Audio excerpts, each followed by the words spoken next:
কেমন আছেন সবাই? আলহামদুলিল্লাহ ভালো আছি। ম্যাডাম, আপনি কেমন আছেন? ভালো। আলহামদুলিল্লাহ আলহামদুলিল্লাহ। তো আমরা তো আজকে 1.5 ঘন্টার ক্লাস, মানে একটা ক্লাস। সো আমি প্রথমেই একটু, যেহেতু লাস্ট ক্লাসেই বলে দিয়েছি ক্লাসের রুলসটা, প্রথমেই হচ্ছে চ্যাপ্টার 1-এর যদি কোনো কোশ্চেন থাকে সেটা আগে আমি অ্যান্সার করব। একটু দেখেন কার কি কোশ্চেন আছে, আর ইন দ্য মিন টাইম অন্যরা জয়েন করুক। আমরা চ্যাপ্টার 2টা শুরু করব, ঠিক আছে? চ্যাট বক্সে লিখতে পারেন, এমনিতেও কোশ্চেন করতে পারেন। সো একটু দেখেন কোনো কোশ্চেন আছে কিনা, দেন আমরা হচ্ছে চ্যাপ্টার 2-তে যাবো ইনশাল্লাহ।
আমি একটু কোশ্চেন এক্সপেক্ট করছি সবার কাছ থেকে।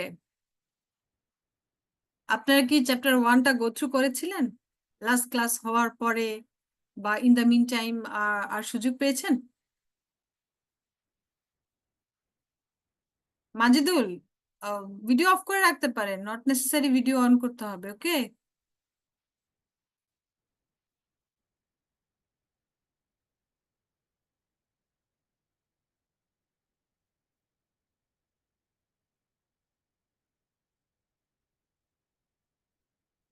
কারো কোনো কোশ্চেন নেই? আমার সিয়াররা কই? ম্যাম আসসালামু আলাইকুম। ম্যাম, আসসালামু আলাইকুম। ওয়ালাইকুম আসসালাম। আপনারা কি গো থ্রু জি। করেছিলেন? কারো কি কোনো কোশ্চেন ম্যাম নেই? আমি কি? আপাতত প্রবলেম নাই ম্যাম, গোছু ও, করেছি। That's a good sign that you have no ma'am problem. যেদিন পড়িয়েছেন ওই দিনই গোছু করেছি আর কি। That's good, that's good. আমি যেটা বলেছিলাম যে আপনারা যখন, যদি রেজাল্ট ভালো করতে চান, আপনাদেরকে আসলে ক্লাসের সাথে সাথে এগিয়ে যেতে হবে। ইয়েস ম্যাম, পরে একই মনে সাথে, থাকে না আর কি। ইয়েস, মনে থাকে না। আপনারা যেদিন যেই সাবজেক্ট পড়াচ্ছে ওই সাবজেক্ট সেদিনই চেষ্টা করবেন একটু রিভিউ দেওয়া, তাহলে কি পড়িয়েছে সেটা যেমন আপনার আরেকবার রিভিউ হয়ে যাবে।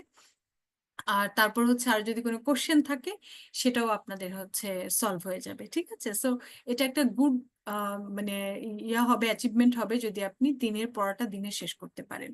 আর দেখবেন যে পড়াটা যখন গো থ্রু করবেন, প্রবলেম থাকলে পাশে দিয়ে লিখে রাখেন, পরের ক্লাসে তো আমি আছি অ্যান্সার করার জন্য।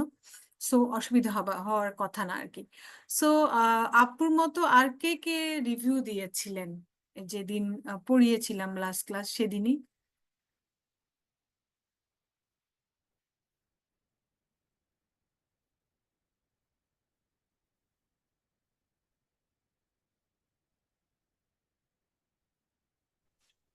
ম্যাম, আপনার এই ক্লাসগুলো ম্যাম অনেক আগে থেকেই দেখে আসতেছি, ইউটিউব থেকেও দেখেছি। যখন আমি মানে ক্লাস শুরু হওয়ার আগে থেকে এগুলো সম্পর্কে ধারণা নিয়েছি। এখন আবার আপনার ক্লাস দেখার পর আরো বিষয়টা আরো ক্লিয়ার হয়ে গেছে। ও, দ্যাটস গুড। এটা আবার আরেকটা ভালো সাইন যে অলরেডি সে গো থ্রু করেছে হৃদয়, এবং এই ক্লাস দেখার ফলে তার সেকেন্ড রিভিউ, যেটা বলি আমরা, সেকেন্ড রিভিউটা হয়ে গিয়েছে। So that's a good sign যে আপনার সেকেন্ড রিভিউটা হয়ে গিয়েছে, so that you can easily মানে take preparation for the exam and sit for the exam. Okay? জি ম্যাম। তো জি ম্যাম। ইনশাল্লাহ ঠিক আছে। তাহলে যদি একদম। কারো প্রবলেম না থাকে আমরা চ্যাপ্টার 2-তে ম্যাম, যাই। জি, একটা কোশ্চেন করতে পারি? কোশ্চেন করার জন্যই, উত্তর দেওয়ার জন্যই বসে আছি সাদিয়া, আচ্ছা ম্যাম, প্লিজ। আপনি গত ক্লাসে বলেছিলেন, আমি তো বুঝতে পারিনি যে ক্যাশ ইনসেনটিভের অডিট করলে প্র্যাকটিসিং যে প্র্যাকটিশনার কারা তারপর আচ্ছা, হচ্ছে এটা হচ্ছে ক্যাশ ইনসেনটিভের অডিটে প্র্যাকটিশনার আপনারাই, যারা আপনারা ফার্মে থেকে যারা মানে আমরা সার্ভিসটা দিচ্ছি, আমরা হচ্ছে প্র্যাকটিশনার অডিট ফার্মটা। তারপর ইন্টেন্ডেড ইউজার হচ্ছে ব্যাংক, আর রেসপন্সিবল পার্টি হচ্ছে যে ক্লায়েন্টের ফাইলটা আপনারা ইন্টেন্ট দেখছেন, রাইট? যে ক্লায়েন্টের ফাইলটা দেখছেন তারা হচ্ছে রেসপন্সিবল পার্টি, কারণ তারাই আপনাকে ডকুমেন্টস প্রোভাইড করছে, তারাই আসলে সুইটেবল ক্রাইটেরিয়া মেনটেন করে ফাইলটা ঠিকঠাক মতো দিচ্ছে কিনা সেটা আপনারা চেক করবেন। এবং আলটিমেটলি ক্যাশ ইনসেনটিভ দেয় কে? ব্যাংক। সো ইন্টেন্ডেড ইউজার হচ্ছে ব্যাংক, আপনি যদি সার্টিফাই করেন দেন হচ্ছে ব্যাংক এই ক্যাশ ইনসেনটিভটা ওই পার্টিকে দেয়। ক্লিয়ার? জি ম্যাম। ওকে, সো আমরা তিনটা পার্টি, কিন্তু যে কোনো ধরনের অ্যাসুরেন্স এঙ্গেজমেন্টে you can find three party, you can find a suitable criteria, you can find a subject matter, you should issue a written report, you should obtain sufficient evidence. So এই পাঁচটা criteria any kind of আপনার service যেটাই দেন না কেন অ্যাসুরেন্সের। আমি কো-হোস্ট আজাদ, আজাদ আপনি একটু বাকিদেরকে একটু মিউট করে দিন, সাইড সাউন্ড গুলো খুব মানে ক্লাসে খুব ডিস্টার্ব করছে। হ্যাঁ আজাদ? ম্যাম সালাউদ্দিন শিপন ভাইয়াকে দিয়ে দেন, উনি আহ, সবাইকে মিউট করে দিবেন। আচ্ছা, সালাউদ্দিন কই দেখি একটু। আসসালামু আলাইকুম। জি জি সালাউদ্দিন, আপনি দাঁড়ান আপনার। জি ম্যাম, আমি আজকে একটু লেট করে ফেলছি, মানে ফার্ম থেকে হ্যাঁ, বের আমি হইতে একটু মেক লেট কো হয়ে গেল। হোস্ট দিয়ে দিচ্ছি। জি জি ম্যাম। ওকে, একটু দেখেন, হ্যাঁ সাউন্ড গুলো আমাদের আসলে ক্লাস তো এমনিতেও অল্প সময়ের মধ্যে, আর মাঝখানে সাউন্ড হলে না একদম কনসেন্ট্রেট করা যায় না। হ্যাঁ ভাইয়া, একটু দেখেন। হ্যালো। ঠিক আছে, সো আমরা যেটা বলছিলাম, আপুদের একটা কোশ্চেন ছিল সেটা অ্যান্সার করেছি, আর অন্যদের কোশ্চেন নেই। একজন অলরেডি গো থ্রু করেছে, আরেকজন বললো যে ভিডিও ক্লাস অলরেডি দেখেছে, সো এটা আসলে সেকেন্ড রিভিউ। সো আমি সবাইকে রিকোয়েস্ট করব, আজকেও যেরকম আমি সেকেন্ড চ্যাপ্টারটা নিব, চেষ্টা করবেন ইফতার পরে নামাজ টামাজ, মানে ইফতার পরে একটু রেস্ট নিয়ে, আবার তারাবি হচ্ছে 8টার দিকে, 8টা বা 8:15টার দিকে, এই ফাঁকে যদি একটু রিভিউ দিতে পারেন গুড। অথবা তারাবি পড়ে এসে আরো অল্প একটু কিছু খেয়ে টেয়ে পানি টানি বেশি করে খেয়ে আধা ঘন্টা একটু রিভিউ দিলেন আজকে আমি কি পড়ালাম। সো এইভাবে যদি একটু নিজের নিজের মতো করে যদি একটু সময় বের করে নেন, একটু রিভিউ করে নেন, তাহলে হচ্ছে পরবর্তীতে আর মাথায় থাকবে যে হ্যাঁ কি পড়িয়েছে কি। আর আপনি যদি আজকে স্কিপ করেন তাহলে দেখবেন যে কালকেও ইচ্ছে করছে না বসতে, তারপরের দিনও ইচ্ছে করছে না, তারপর দেখবেন যে আমি কি পড়িয়েছি আসলে পুরোটাই ভুলে যাবেন। ঠিক আছে, তো সবাইকে রিকোয়েস্ট করবো যার যার কনভিনিয়েন্ট টাইমটা একটু বের করে obviously you should review the classes synopsis. Okay okay ma'am. Okay ma'am. Okay, so আমরা আজকে চ্যাপ্টার 2-তে যাচ্ছি। This is process of assurance obtaining an engagement. আমরা লাস্ট ক্লাসে চ্যাপ্টার 1-এ যেটা পড়েছিলাম সেটা ছিল একদমই বেসিক আমাদের কিছু কনসেপ্ট, বেসিক কিছু ডেফিনেশন, অ্যাসুরেন্স কি, অডিট কি, স্কোপ কি, ট্রু অ্যান্ড ফেয়ার ভিউ কি, প্রফেশনাল স্কেপটিসিজম কি, প্রফেশনাল জাজমেন্ট কি। সো এই যে ছোটখাটো, তারপরে অ্যাসুরেন্সের লিমিটেশন, তারপর অ্যাসুরেন্সের অ্যাডভান্টেজেস, সো এই যে জিনিসগুলো পড়েছি সেগুলো ছিল একদম বেসিক একটা কনসেপ্ট আমাদেরকে ক্লিয়ার করা। Now we are entering to the process of audit actually. আমরা যে কোনো কাজ শুরু করার আগে আমরা হচ্ছে অ্যাপয়েন্টেড হই, তারপরেই তো কাজ শুরু করি, রাইট? আর কাজ শুরু করার সময় আমাদের ফার্ম থেকে আমাদেরকে এঙ্গেজ করে ভায়া অ্যান এঙ্গেজমেন্ট লেটার, যেটা কিনা 210 ইন্টারন্যাশনাল স্ট্যান্ডার্ড অফ অডিটিং আইসার 210-তে এই জিনিসটার কথা বলা আছে যে আমাদেরকে অবশ্যই এঙ্গেজমেন্ট লেটার দিয়ে আমাদেরকে অডিটটা শুরু করতে হবে ফর্মাল প্রসেসে। ঠিক আছে, সো আমরা সেটা আজকে দেখব কি আছে না আছে। এমনি আমি আপনাদের কাছে জেনারেল কোশ্চেন, যে আপনারা কি জানেন আমরা আসলে অডিটটা যে পাই, এক একটা ফার্মকে যে অডিটটা দেওয়া হয় এক একটা কোম্পানির, সেটার আসলে প্রসেসটা কি, কিভাবে অডিটটা আপনারা অ্যাপয়েন্টেড হন, প্রসেসটা কি? Any idea? আপনারা আপনাদের মতো শেয়ার করেন, obviously I will correct it. Ma'am ফার্স্টে তো অ্যাপয়েন্টমেন্ট লেটার দেয় আর কি অডিটরকে। অ্যাপয়েন্টমেন্ট লেটার তো আপনাকে এসে দিয়ে যাবে না, তার আগেই তো প্রসেস আছে, সেটাই জানতে চাচ্ছি। ম্যাম ম্যাম আমরা যদি এক্সপ্রেশন অফ ইন্টারেস্ট পাঠাই। টিপু প্লিজ। ম্যাম আমাদের ম্যাম আমরা নিয়ে আগে কনসিডার করে আমরা হচ্ছে আমরা কিছু ফার্ম হচ্ছে ওই ক্লায়েন্টের ইন্টারেস্ট পাঠাই।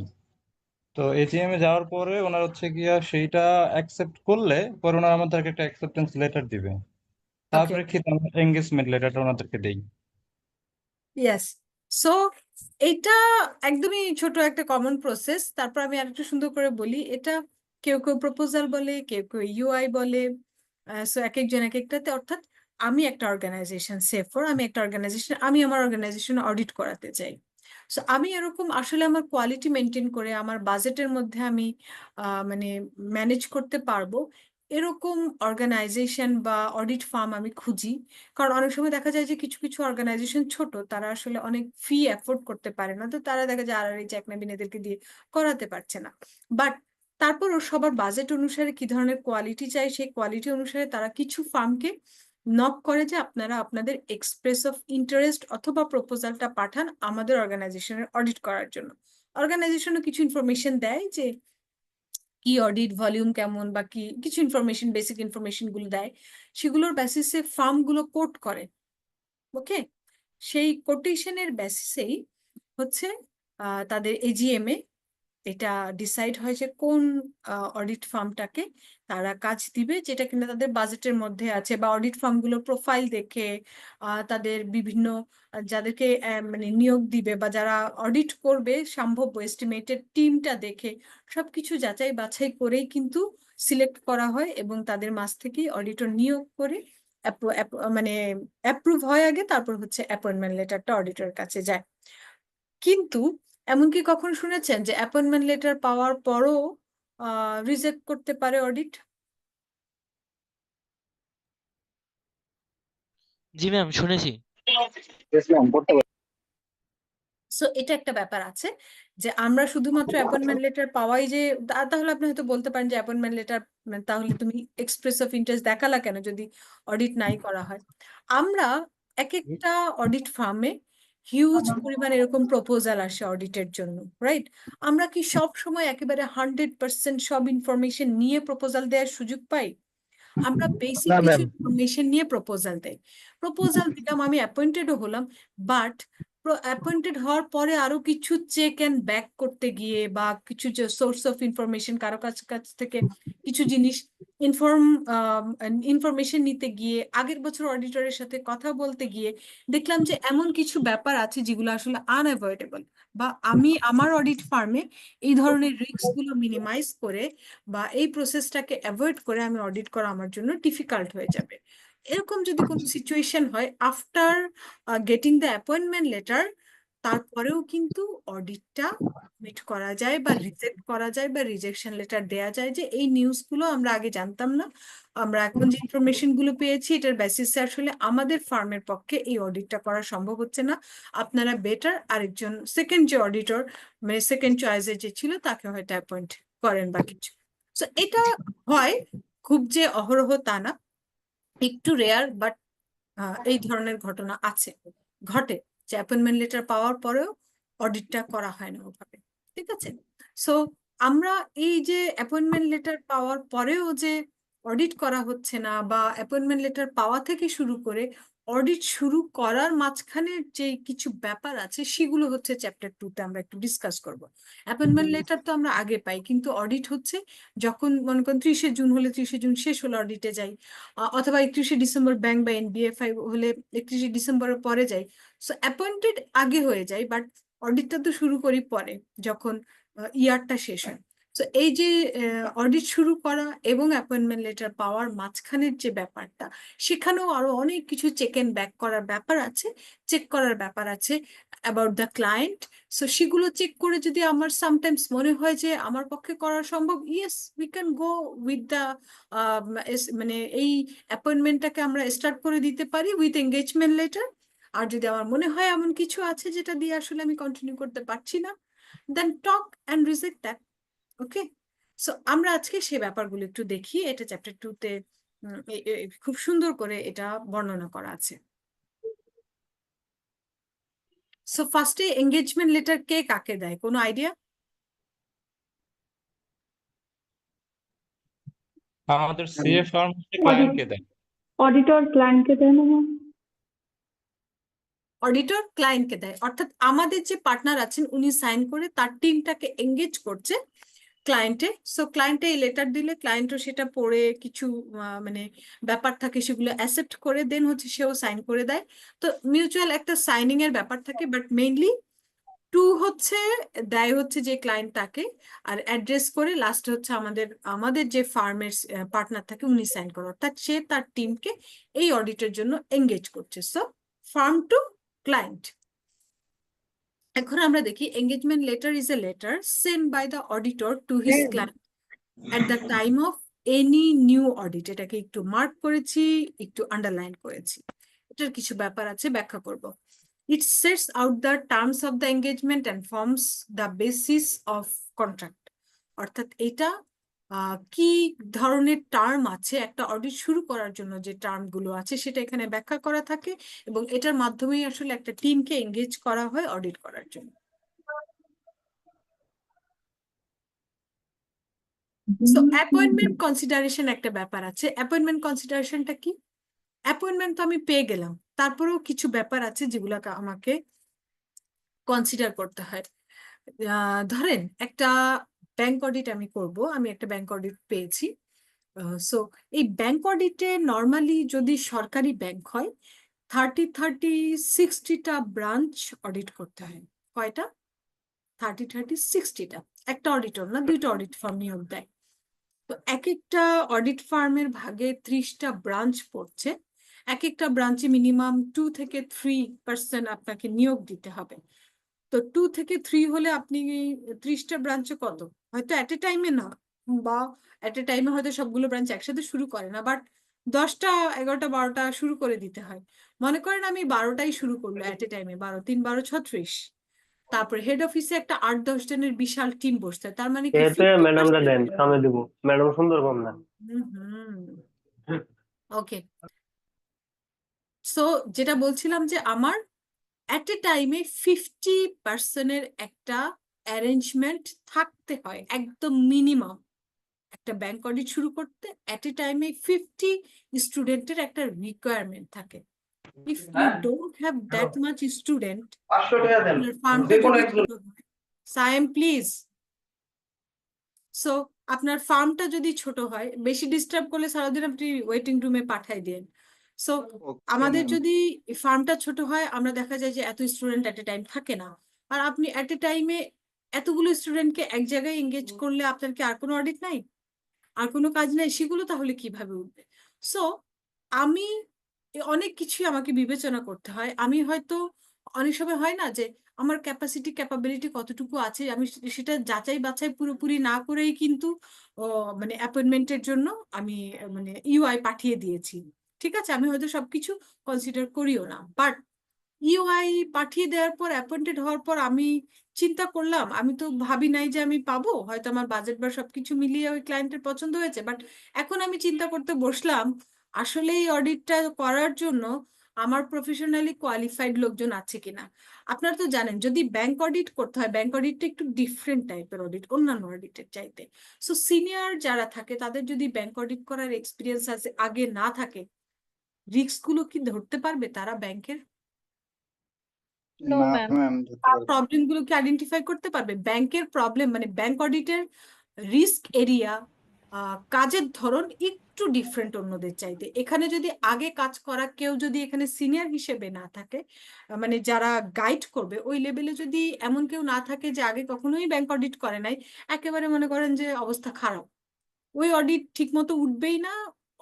উপরন্তু ওই ফার্মের নামে দেখবেন যে মানে কমপ্লেইন আসছে।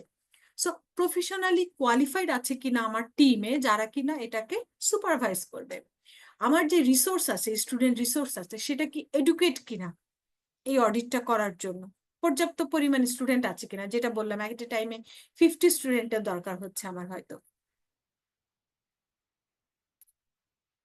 অপটেন রেফারেন্স, আমি হচ্ছে বিভিন্ন জায়গা থেকে অ্যাপয়েন্টমেন্ট পাওয়ার পরেও আমি বিভিন্ন জায়গা থেকে রেফারেন্স কালেক্ট করব। তাদের ব্যাংক হতে পারে, তাদের মানে সলিসিটর বা ল ফার্ম হতে পারে, অর্থাৎ কানেকশন যেখানে যেখানে আছে ক্লায়েন্টের, সেখানে সেখানে আমি ইনফরমেশন নিব। যদি আমি মনে করি যে এদের ইনফরমেশন গুলোর বেসিসে মানে ইনফরমেশন ভালো আসছে, পজিটিভ আসছে ক্লায়েন্টের নামে, তাহলে হয়তো আমার পক্ষে অডিটটা নেওয়া সম্ভব হবে। বাট যদি ইনফরমেশন গুলো নেগেটিভ আসে, তারপর হচ্ছে আমি আমার পক্ষে ওরকম মানে বিভিন্ন জায়গা থেকে যে ইনফরমেশন আসছে বলতেছে তুমি এই ক্লায়েন্টটা করো না, এই ক্লায়েন্টের কিছু ঝামেলা আছে, ইথিক্স মেনটেন করে করাটা একটু ডিফিকাল্ট হবে, এরকম যদি ব্যাপার থাকে, তাহলে আমাকে হয়তো চিন্তা করতে হবে যে অ্যাপয়েন্টমেন্ট পেয়েছি, বাট তারপরেও এই ধরনের ইনফরমেশন যেহেতু আসছে, আমি একটু চিন্তা ভাবনা করে অডিটটা নেই। ওকে, এই ক্ষেত্রে কি ম্যাম অডিটটা ক্যান্সেল করা হয় যখন yes, information? yes, there is a provision to cancel the audit. পারবেন আপনি, কোনো অসুবিধা নেই। আর লাস্ট হচ্ছে কমিউনিকেট উইথ প্রেজেন্ট অডিটরস। এটা সবচেয়ে বড় একটা সোর্স, যে আপনি যদি নিউ অডিটর হয়ে থাকেন, আগের বছর কোন ফার্ম অডিট করেছে। আর আমরা তো জানেনই, সবাই যেহেতু আইসিবির আন্ডারে, একটা ফার্ম আর একটা ফার্মকে চিনি, একটা ফার্ম আর একটা ফার্মের পার্টনারদেরকে চিনি, সবাইকে চিনি। সো ইনফরমেশন গুলো আগের বছর অডিটর থেকে আমরা নেই, ফর্মালিও নেই, আমি একটু পরে দেখাবো। প্রফেশনাল ক্লিয়ারেন্স লেটার নামে একটা লেটার দেই, এটার মাধ্যমে আসলে ফর্মালি আমরা হচ্ছে কমিউনিকেট করি প্রেজেন্ট অডিটরের সাথে। তাদের কাছ থেকে ইনফরমেশন নেই, তারা এমন কিছু কি আপনাদেরকে বলছে কিনা যে এখানে এমন কোনো প্রবলেম আছে কিংবা এমন কোনো ইস্যু আছে যেটার কারণে আমি অডিট করব না, বা তারাও অডিট ঠিক মতো করতে পারেনি এই প্রবলেম গুলোর কারণে, এটা যদি শেয়ার করে, সেটাও আমরা কনসিডারেশনে নিব যে এগুলো কি মেনটেন করে বা ম্যানেজ করে আমরা অডিট করতে পারবো কিনা। সো 4টা ব্যাপার আমি এখানে এনশিওর করলাম। ম্যাম এই ব্যাপারগুলো বইতেও আছে, আমি একটু কথা বলছি পরে। এই ব্যাপারগুলো বইতেও ডিটেলস আছে পাশে দিয়ে, বাট এখানে সামারি করে এনেছি যে আপনি অ্যাপয়েন্টমেন্ট পেয়েছেন, তারপরেও আপনার কিছু ব্যাপার কনসিডারেশনে রাখতে হয় যে আমার এই কাজটা করার জন্য কোয়ালিফাইড, প্রফেশনালি কোয়ালিফাইড লোকজন আছে কিনা, আমার রিসোর্স এডুকেট কিনা, আমি বিভিন্ন জায়গা থেকে রেফারেন্স কালেক্ট করছি সেটা পজিটিভ আসছে কিনা, কিংবা প্রেজেন্ট অডিটরের সাথে কমিউনিকেট করে আমার মানে তারা আমাকে পজিটিভ রেসপন্স দিচ্ছে কিনা। এগুলো যদি ইয়েস থাকে, তাহলেই আসলে আমি গো করব ফর দ্য নিউ অডিট। কেউ কি কিছু বলতে চাচ্ছিলেন মাঝখানে? যদিও মাঝখানে কোশ্চেন নেই না, তারপরও ইমার্জেন্সি হলে ইউ ক্যান গো। ম্যাম লাস্টের টপিকটা আবার একবার একটু বলা যায়? Communicate ma'am with present auditor. Communicate with present auditor মানে হচ্ছে আগের বছর যারা অডিট করেছে তাদের সাথে কমিউনিকেট করা, তাদের কাছ থেকে ক্লিয়ারেন্স নেওয়া, তাদের সাথে কথা বলা যে এমন কোনো ইস্যু আছে কিনা যেটার জন্য আমি অডিট করতে গিয়ে কোনো প্রবলেম হতে পারে। ক্লিয়ার রিয়াজ? ম্যাম রেফারেন্সটা যদি আরেকটু বলতেন। অপটিন রেফারেন্স হচ্ছে আপনি তাদের যেই ব্যাংকগুলোর সাথে এই ক্লায়েন্টটা লেনদেন করে, যে ল ফার্মের সাথে সে কাজ করে আইনি বিষয়গুলা, বা আরো আরো তাকে তার যে স্টেক হোল্ডার আছে সেই জায়গাগুলোতে নক করে তাদের কাছ থেকে ক্লায়েন্ট সম্পর্কে ইনফরমেশন নেওয়া, যে আসলে ক্লায়েন্টের মনে করুন ক্রেডিট রেটিং এজেন্সি, সে হয়তো বলবে যে হ্যাঁ এই ক্লায়েন্টের রেটিং ভালো, কিংবা ব্যাংক না ও তো ঠিকঠাক মতো লেনদেন করে, বা তার মানে প্রসপেক্ট ভালো, সে গুড ক্লায়েন্ট, তাদের ব্যাংকের জন্য গুড ক্লায়েন্ট। সো বিভিন্ন জায়গা থেকে ইনফরমেশন গুলো যদি পজিটিভ আসে তাহলে আপনার জন্য বেটার, যদি কোনোভাবে নেগেটিভ আসে তাহলে আপনি একটু রিথিঙ্ক করতে হবে যে আসলে আমি এই অডিটটা করবো কিনা, কারণ মানে স্টেক হোল্ডারদের কাছ থেকে ইনফরমেশন গুলো পজিটিভ আসছে না। ওকে নাবিলা? ম্যাম ম্যাম ম্যাম যদি পরবর্তী ফার্মটা যদি ওই ইয়েগুলো চেক করে, তাহলে কেমনে মানে কোন ফার্ম অডিট করবে ওই কোম্পানিটা? বুঝি নাই। ম্যাম মানে প্রথম ফার্মটা তো ক্যান্সেল করলো, পরবর্তী ফার্মটাও তো সবকিছু চেক করবে আর কি, চেক করার পর মানে অডিটটা নিবে, সেক্ষেত্রে এরকম হয় না, ঠিক আছে? একজন বাদ দিলে আরেকজন ঠিকই নেয়। আমাদের মাঝে তো ওই মানে স্ট্রং ইথিক্স গুলো যদি বিদ্যমান থাকতো আমাদের অডিট ফার্মে, তাহলে তো আমরা আসলে অনেক দূর এগিয়ে যেতে পারতাম, তাই না? লো বলিং হতো না, ফিটা ভালো থাকতো, সবাই মিলে ভালো ফিতে অডিট করতে পারতাম। বাট আজকালকার যুগ এমন যে চেক করেও হ্যাঁ বলবে হ্যাঁ আমি পারবো পারবো, মানে কোনো কিছু না দেখেই দেখা যায় অডিট শুরু করে দেয়। ঠিক আছে, এমন হয় না যে অডিট করা হচ্ছে না, ওই ফার্ম কাউকেই, ওই ক্লায়েন্ট কাউকেই পাচ্ছে না অডিট করার মধ্যে, এরকম কখনোই হয় নাই। ঠিক আছে, সো অডিট হয়, বাট যারা ভালো ফার্ম বা যারা আসলে ইথিক্স মেনটেন করে, কমপ্লায়েন্স মেনটেন করে, তারা চেক করে। সবাই আসলে না, যেটা করা উচিত আসলে সবাই সেটা করে না। Got it Pushpa? G ma'am. Okay, so মাঝখানে আমি আর কোশ্চেন নিচ্ছি না, আমাকে আগে চ্যাপ্টারটা একটু শেষ করতে দেন, তারপর আমি বাকি কোশ্চেন গুলো আপনাদের নেব। টিপু কোনো কিছু জানার থাকলে মেসেজ করতে পারেন চ্যাট বক্সে।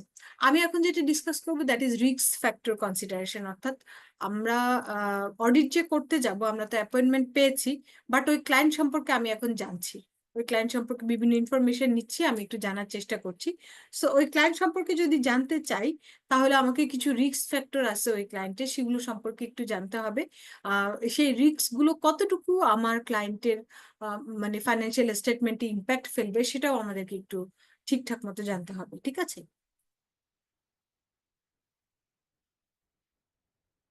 দুটো টাইপের রিস্ক এখানে দেখা যাচ্ছে, একটা হচ্ছে হাই রিস্ক আর একটা হচ্ছে লো রিস্ক।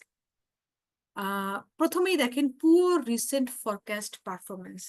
আপনি একটা ক্লায়েন্টের অডিট করলেন, সেখানে তাদের ফাইন্যান্সিয়াল স্টেটমেন্টে দেখলেন যে তাদের যে প্রফিট অ্যান্ড লস আছে, সেখানে লাস্ট ইয়ারে লস, তার আগের বছরে লস, তার আগের বছরেও লস, মানে হিউজ টাইম ধরে তারা লস কন্টিনিউ করছে। আমি এরকম একটা অর্গানাইজেশন পেয়েছিলাম, 16 বছর ধরে তারা ব্রেক ইভেনে আসতে পারে নাই, লসই কন্টিনিউ করছে। তখনই ফাইন্যান্সিয়াল, তখন আমরা প্রথম অডিটর, 16 বছর পরে আমরা এক নবীন প্রথম অডিটর ছিলাম। চেক করতে গিয়ে দেখি যে না, এদের অবস্থা তো খারাপ, এরা আসলে খুব বেশি দিন টিকতে পারবে না মার্কেটে। একদম ঠিক ঠিক 1 বছরের মাথায় লিকুইডিটেশন করে ওদেরকে আসলে সবকিছু বিক্রি করে ব্যবসাটা গুটিয়ে ফেলতে হয়েছে। সো এরকম যদি আপনার ওই মানে প্রফেশনাল জাজমেন্টের জায়গা থেকে আপনি যদি চিন্তা করেন, আপনি যদি খোঁজ খবর নেন ক্লায়েন্ট সম্পর্কে, তাদের যদি দেখেন যে অনেক আগ থেকেই তাদের পারফরমেন্স অনেক খারাপ, সরি, সো পারফরমেন্স অনেক খারাপ, তাহলে দেখা যাচ্ছে যে ওই অডিট মানে করাটা আপনার জন্য একটু রিস্ক হয়ে যাবে।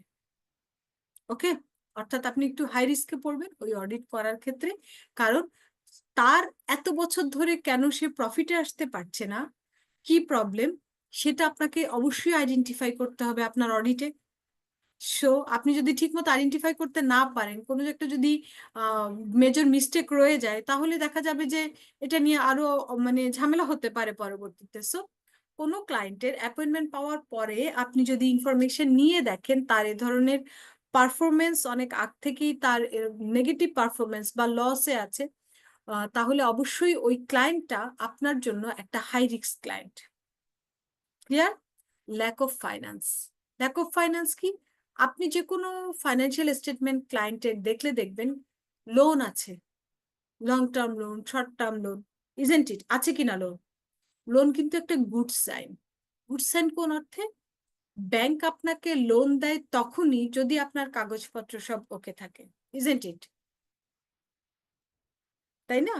আপনার কাগজপত্র ঠিক থাকলে, আপনার কমপ্লায়েন্স ঠিক থাকলে তখনই ব্যাংক লোন দেয়।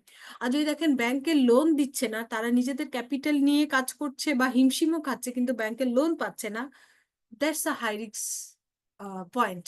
কারণ লোন পাচ্ছে না মানে হচ্ছে তাকে লোন দিচ্ছে না, তার মানে তার কাগজপত্রে, তার প্রসেসে এমন কোনো ঝামেলা আছে, বা তার বন্ধক দেওয়ার মতো এ ধরনের কোনো অ্যাসেট হয়তো নাই, যার কারণে সে লোন পাচ্ছে না।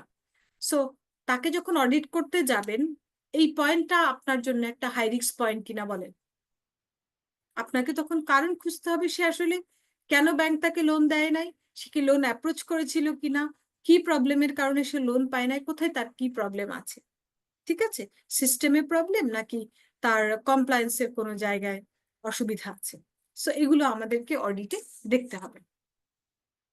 Significant control weakness.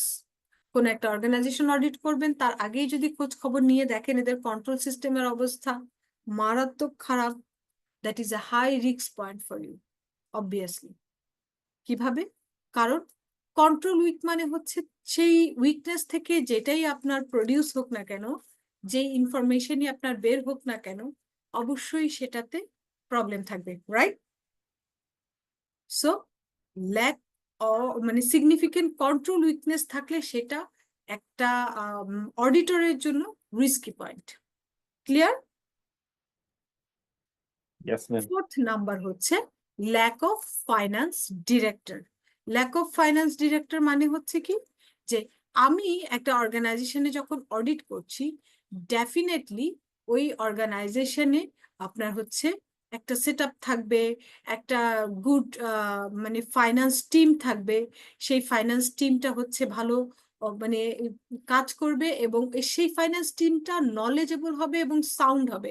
দেখেন সবগুলো অর্গানাইজেশনে কেন এভাবে সিইও, সিএফও, এভাবে চার্টার্ড অ্যাকাউন্টেন্টদেরকে নিয়োগ দেওয়া হয় বা ভালো ভালো প্রফেশনালদেরকে নিয়োগ দেওয়া হয়? কারণ হচ্ছে আপনার যদি একটা গুড টিম থাকে, একটা নলেজেবল পারসন যদি আপনার অর্গানাইজেশনের মূল জায়গায় থাকে, তাহলে অবশ্যই সেখান থেকে যেটা প্রডিউস হবে সেটা হচ্ছে গুড হবে বা সেটার একটা ভালো প্রসপেক্ট থাকবে। ঠিক আছে? সো আপনার ফাইন্যান্স টিম যদি উইক থাকে, ফাইন্যান্স টিমের লোকজন যদি ওইভাবে মানে ভালো প্রসপেক্টে না হয়, তাদের যদি ভালো নলেজ না থাকে, ভালো মানে ব্যাকগ্রাউন্ডে না হয়, তাহলে আপনার ফাইন্যান্সিয়াল স্টেটমেন্ট তো আসলে প্রডিউস হয় ওই টিম থেকেই। সেখান থেকে ফাইন্যান্সিয়াল স্টেটমেন্ট যেটা প্রডিউস হচ্ছে সেটা কি আপনার জন্য কতটুকু রিলায়েবল হবে? তাই না? এটা একটা হাই রিস্ক পয়েন্ট না, যে আমার যদি নলেজেবল বা এক্সপিরিয়েন্স লোকজন না থাকে তাহলে আসলে আমার জন্য অসুবিধা। ফোর্থ হচ্ছে সিগনিফিকেন্ট আনএক্সপ্লেইন ট্রানজ্যাকশন, অর্থাৎ আমার অর্গানাইজেশনে যে ক্লায়েন্টে আমি যাচ্ছি সেখানে যদি এমন ট্রানজ্যাকশন গুলো থাকে যেগুলো আসলে মানে ট্রানজেকশন গুলো মানে ব্যাখ্যা নাই কোনো। আমরা তো জানি আমরা যখন অডিট করছি তখন আমাদের অডিটের ট্রানজেকশন যেগুলো থাকে প্রত্যেকটা নোট থাকে, নোটস টু দ্য ফাইন্যান্সিয়াল স্টেটমেন্টেরও ডিটেলস থাকে। বাট আপনার যদি ফাইন্যান্সিয়াল স্টেটমেন্টের ডিটেলসটা না থাকে, ইট মিনস যে এখানে কোনো প্রবলেম আছে যেটার কারণে এরা নোট দেয়নি, এটা ডিটেলসটা এরা ব্যাখ্যা করেনি। ঠিক আছে? সো আমার সিগনিফিকেন্ট যদি কোনো ট্রানজেকশন যেটা নোট থাকবে না, কোনো এক্সপ্লেনেশন থাকবে না, that is a risk point for auditor. কারণ এটার কেন ব্যাখ্যা নেই এবং সেটার ইম্প্যাক্টটা কি পড়ছে সেটা কিন্তু আপনাকে বের করতে হবে। Okay, the last point is doubtful accounting policies. এটা কিরকম? অ্যাকাউন্টিং পলিসি যদি ঠিক মতো ক্লিয়ার না হয়, অ্যাকাউন্টিং পলিসি যদি আমার আইএস আইএফআরএস অনুসারে ঠিক মতো অ্যালাইন না হয়, সেটা আমার জন্য প্রবলেম।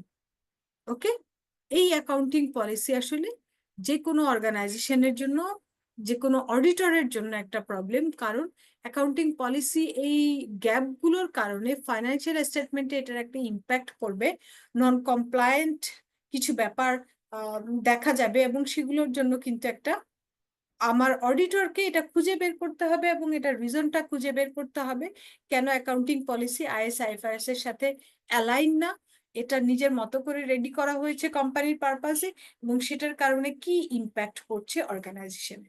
ঠিক আছে? সো এই হচ্ছে হাই রিস্ক পয়েন্ট। এ ধরনের এই যে ব্যাপারগুলো ডিসকাস করলাম, এদের কোনোটাও যদি আপনার ক্লায়েন্টের থেকে থাকে, দ্যাট ইজ আপনার ক্লায়েন্টটা হচ্ছে আপনার জন্য একটা হাই রিস্ক পয়েন্ট। ওকে, এই ব্যাপারটা যদি বুঝে থাকেন, নিচে লো রিস্ক আছে, নিজেরাই একটু রিভিউ দেন, হোপফুলি ওইটা আপনাদের জন্য বুঝতে অসুবিধা হবে না। অর্থাৎ কি কি সিমটম থাকলে বলা হবে যে এটা low risk client.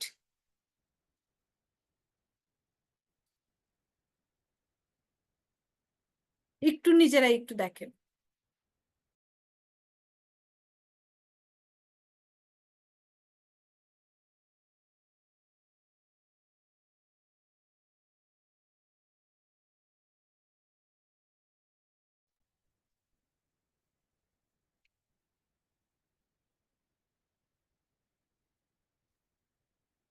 Ma'am actually high রিস্কের opposite গুলাই হচ্ছে লো রিস্ক। আরেকবার বলেন তো। ম্যাম হাই রিস্কের যে অপোজিট গুলো আছে সেগুলাই হ্যাঁ, হচ্ছে লো রিস্ক। জি ইয়েস ইয়েস, সেটা একটু দেখেন সবাই একবার যে কোনোটায় কোনো প্রবলেম আছে কিনা। ম্যাম জি ম্যাম। ফিউ পোস্টপেক্ট যেটা এটা কি ফিউ মানে আনইউজুয়াল ট্রানজেকশন মানে হচ্ছে যে সিগনিফিকেন্ট না, ছোটখাটো কিছু হয়তো কম টাকার কিছু ট্রানজেকশন আছে যেগুলোতে হচ্ছে গিয়ে ব্যাখ্যা নেই, তো ওটা মিনিমাইজেবল বা ওটা ইগনোর করা যায়। বাট সিগনিফিকেন্ট যদি ট্রানজেকশন যদি আনএক্সপ্লেইন থাকে, that is a high risk point for auditor. Okay okay ma'am. Okay, good long term prospect বলতে কি কোম্পানিটা লং টার্মে খুব ভালো করছে ব্যাপারটা ইয়েস ইয়েস ইয়েস, অর্থাৎ তার কোনো লস নেই কিংবা তার আনসার্টেনিটির এরকম কোনো ব্যাপার নেই। ঠিক আছে? সবাই একটু দেখেন।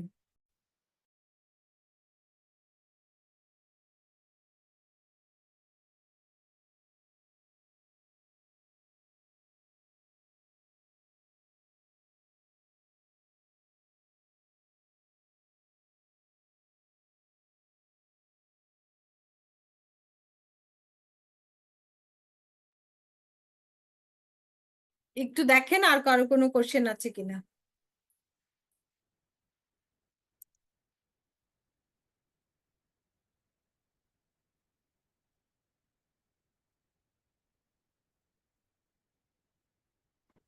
ম্যাম ডাউটফুল অ্যাকাউন্টিং পলিসিসটা যদি আরেকটু বলতেন। ডাউটফুল অ্যাকাউন্টিং পলিসি মানে ওদের অ্যাকাউন্টিং পলিসিটা আপনার আইএসআইএফআরএস এর সাথে অ্যালাইন না।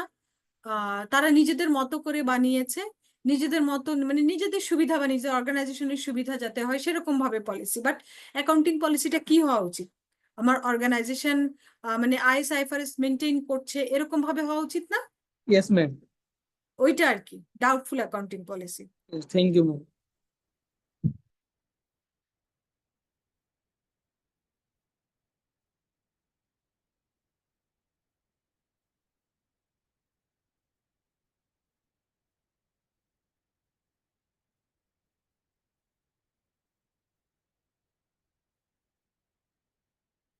So clear risk factor? Yes, ma'am. Yes, ma'am.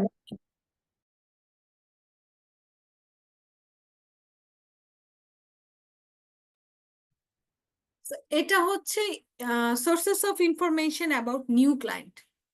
অর্থাৎ আমি তো একটা ক্লায়েন্টের অডিট পেয়েছি, অ্যাপয়েন্টমেন্ট লেটার পেয়েছি, অডিট করব, তার ইনফরমেশনের জন্য সোর্স কি কি, অর্থাৎ আমার নিউ ক্লায়েন্টের ইনফরমেশন যদি আমি চাই, আমি কার কার কাছ থেকে কিভাবে ইনফরমেশন গুলো পেতে পারি, সেই সোর্স গুলো নিয়ে আমরা একটু ডিসকাস করি। প্রথমেই হচ্ছে ইনকোয়ারিজ অফ আদার সোর্সেস, অর্থাৎ ওই যে যেটা বলছিলাম যে অবটেন রেফারেন্স, যে ব্যাংকার, সলিসিটর কারা আছে, কে আছে, সেগুলো একটু আপনারা যখন ইনফরমেশন গুলো নিবেন, ইনকোয়ারি করবেন, তখনই আসলে ওদের কাছ থেকে ক্লায়েন্টের একটা গুড মানে ইনফরমেশন পেয়ে যাবেন। কারণ ব্যাংক, সলিসিটর এরা আসলে আপনার মানে যেহেতু সমস্ত লিগাল পেপারস বা সবকিছু এদের কাছে জমা দেওয়া হয়, এরা কোম্পানি সম্পর্কে বেশ ভালো ইনফরমেশন রাখে।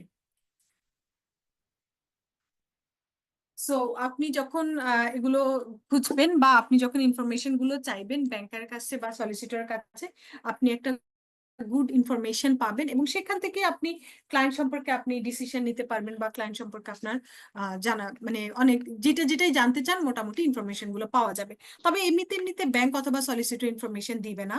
অবভিয়াসলি আপনাকে হচ্ছে অ্যাপয়েন্টমেন্ট লেটারটা দেখাতে হবে যে দেখেন আমি এই ক্লায়েন্টের অ্যাপয়েন্টমেন্ট লেটার পেয়েছি, সো আমি হচ্ছে এখন মানে ওই অ্যাপয়েন্টমেন্ট লেটারের মানে বদলতেই আর কি আমি অডিটর হিসেবে আপনাদের কাছ থেকে ইনফরমেশন গুলো জানতে চাচ্ছি। ঠিক আছে? সেকেন্ড হচ্ছে আর কোথা থেকে ইনফরমেশন পাবেন? Review of documents. তার যদি সে যদি লিস্টেড হয় বা তার ওয়েবসাইটে যদি তার ইনফরমেশন গুলো অ্যাভেলেবেল থাকে, অ্যাকাউন্টস অ্যাভেলেবেল থাকে, অ্যানুয়াল রিপোর্ট অ্যাভেলেবেল থাকে, so you can get information from that. তারপরে সে যদি লিস্টেড হয়, বিসেকের কাছে লিস্টিং পার্টিকুলার্স আছে, সেখান থেকে আপনি জানতে পারবেন। ক্রেডিট রেটিং এজেন্সির সাথে যদি যুক্ত হয়, সেখান থেকে একটা ইনফরমেশন আপনি পাবেন। সো আসলে ইনফরমেশন নেয়ার অনেকগুলো সোর্স আছে, বাট সেটা হচ্ছে আপনি কোন কোন সাইট থেকে বা কিভাবে ইনফরমেশন গুলো চান, কিভাবে নিতে চান, এইভাবে আপনি ইনফরমেশন গুলো নিতে পারবেন। ওকে? ম্যাম একটা কোয়েশ্চেন সলিসিটর মানে যদি হচ্ছে করি। যে আইনি লয়ার, হ্যাঁ। তারপরে ম্যাম হচ্ছে এই আরেকটা হচ্ছে প্রিভিয়াস অ্যাকাউন্টেন্ট বা অডিটর। এটা অলরেডি আমি বলেছি যে প্রিভিয়াস অ্যাকাউন্টেন্ট বা অডিটরের কাছ থেকে ইনফরমেশন ইজিলি পাওয়া যায়, বা তাদের সাথে যোগাযোগ করা হলে সেই ইনফরমেশন গুলো আপনার হচ্ছে আপনি পেয়ে যাবেন।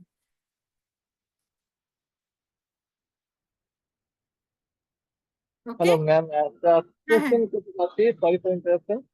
বুঝি নাই হৃদয়। ম্যাম একটা কোয়েশ্চেন করতে চাচ্ছিলাম আর কি ক্লাসের মাঝে। জি বলেন। ম্যাম ক্রেডিট ইনফরমেশন রেটিং সিস্টেমের কথা যে বললেন, আমরা অনেক সময় ক্লায়েন্টে গিয়ে ম্যাম দেখি, স্পেশালি ম্যাম ফাইন্যান্স প্রতিষ্ঠানগুলোতে যেখানে তারা লোন দেয় তখন ক্লায়েন্টের একটা ক্রেডিট রেটিং ইনফরমেশন সিস্টেম থাকে, এটা আসলে তারা প্রোভাইড করে।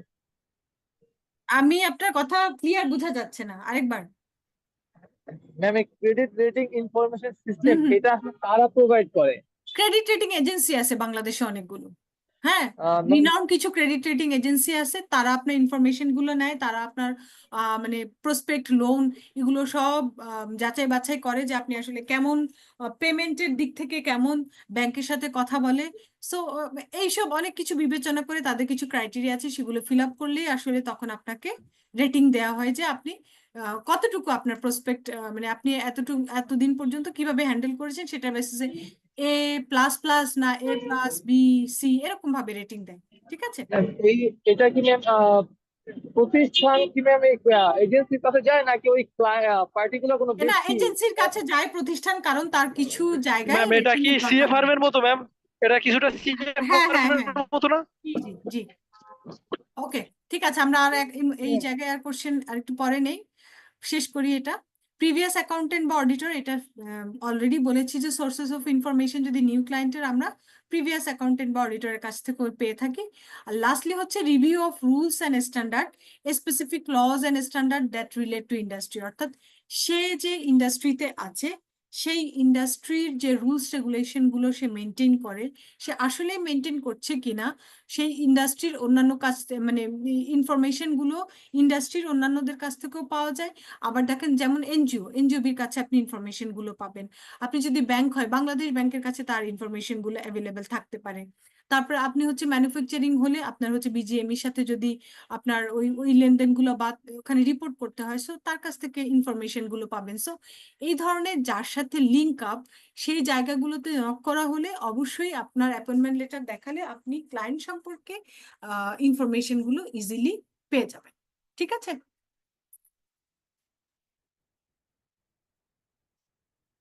আর এটা হচ্ছে আমার প্রফেশনাল ক্লিয়ারেন্স লেটারের একটা ফরম্যাট, যেটা কিনা আমার প্রিভিয়াস অডিটরের কাছ থেকে এই প্রফেশনাল ক্লিয়ারেন্সটা নিতে হয়, আমরা নেই।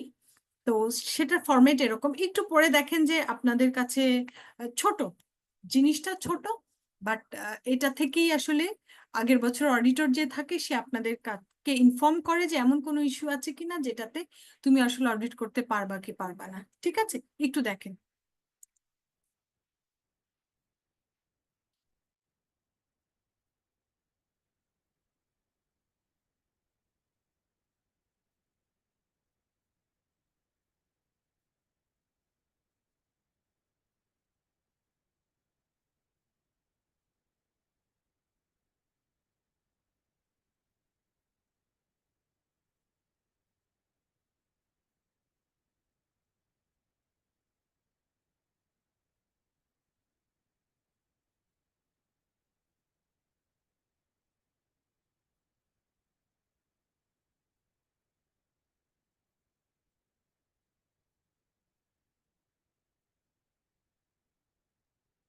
পবন দেবনাথ, কি?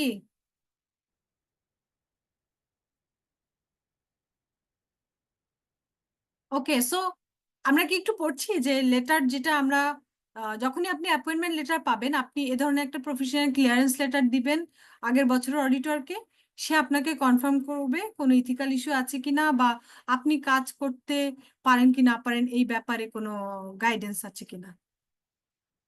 ওকে, ম্যাম আমার একটা ছোট্ট প্রশ্ন। জি টিপু। ম্যাম আমরা হচ্ছে যে কখন এন্ড শব্দটা ইউজ করবো আর কখন এন্ডেড শব্দটা ইউজ করবো? এন্ডিং আর এন্ডেড, এন্ডিং এখানে অবশ্য আমি এন্ডেড লিখি নাই, এন্ডেড হবে, এটা ফাইন্যান্সিয়াল এন্ডেড। এন্ডেড ইয়েস হচ্ছে যদি শেষ হয়ে যায়, 30শে জুন ইয়েস শেষ হওয়ার পরে যদি আপনি লিখেন তাহলে এন্ডেড, আর যদি 30শে জুন শেষ হবে এখনো শেষ হয়নি তখন হচ্ছে ending. Yes ma'am, thank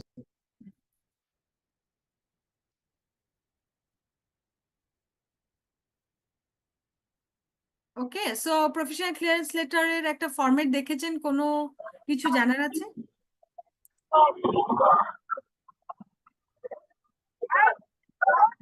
ma'am তাইলে এটা আমরা আগের বছরের অডিটরকে অডিট করতে যাওয়ার আগে। হ্যাঁ নাবিলা, মানে আমরা অডিট করতে যাওয়ার আগে আমরা আগের বছরের অডিটরকে এটা পাঠাবো, প্রফেশনাল ক্লিয়ারেন্স লেটারটা? ইয়েস ইয়েস, তার কাছ আচ্ছা থেকে ম্যাম। একটা ক্লিয়ারেন্স নেওয়াটা জরুরি। একটা মিনিট আমাকে।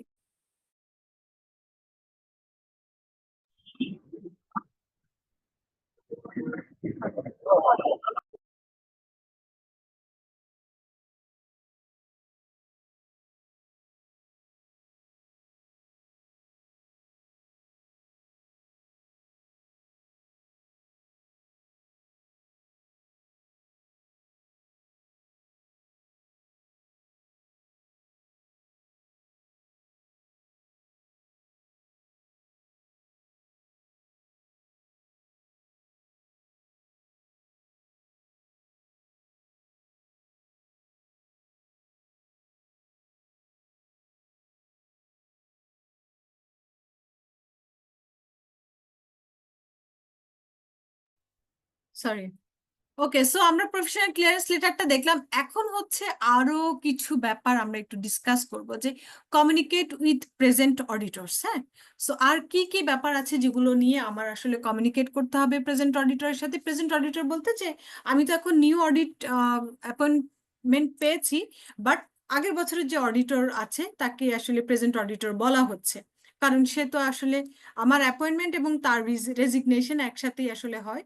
সো তার আগ পর্যন্ত তো সে অডিট করেছে, এই জন্য এই ওয়ার্ডটা ইউজ করা। সো কি চেক করতে হবে একটু যদি দেখি, prospective auditor should sick the prospective clients permission to contact the previous auditor. একটু আগে যে লেটারটা দেখেছিলাম প্রফেশনাল ক্লিয়ারেন্স লেটার, এটা ফর্মাল ওয়ে কি, আপনি ক্লায়েন্টের সাথে যোগাযোগ করবেন, এবিসিডি ক্লায়েন্ট আপনার, যে আপনার আগের বছর অডিটর কে ছিল, কন্ট্যাক্ট পারসন কে ছিল, মেইল আইডি ফোন নাম্বার কিছু আছে কিনা। অবভিয়াসলি তাদের কাছ থেকে ওই ইনফরমেশনটা নিয়ে তারপর হচ্ছে ওই অডিটরকে কল করে এই লেটারটা দিতে হয়। This is the formal way. But কোনো যদি প্রবলেম থাকে ক্লায়েন্টের সাথে, আগের বছর অডিটরের কোনো একটা বিষয় নিয়ে হয়তো ঝামেলা হলো, সে তখন এই এই কন্ট্যাক্টটা আপনাকে দিতে চাইবে না। তো দিতে না চাইলে তো আসলে কেন দিতে চায় নাই সেটা কি আপনি জানা উচিত না?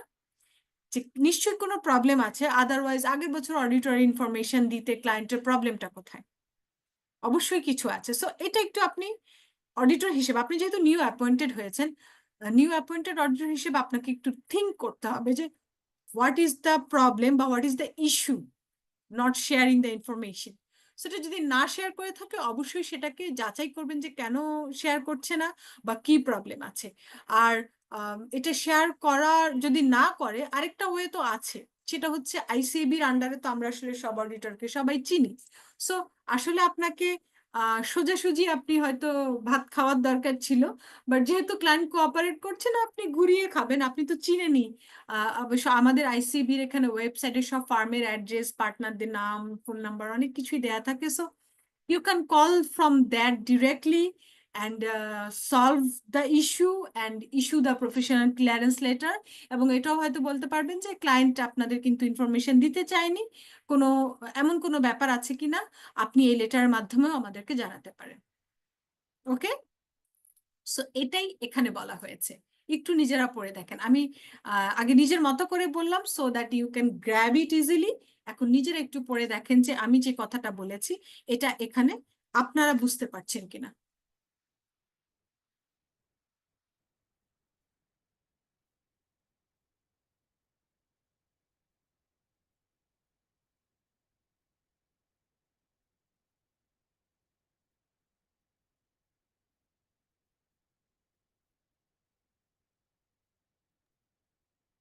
ম্যাম প্রসপেক্টিভ অডিটরস মানে? প্রসপেক্টিভ প্রসপেক্ট অডিটর মানে আমি যে অ্যাপয়েন্টমেন্ট পেয়েছি আমি হচ্ছি প্রসপেক্টিভ অডিটর, আর যে আগে অডিট করে গিয়েছে তাকে বলছি প্রিভিয়াস অডিটর। আচ্ছা ম্যাম।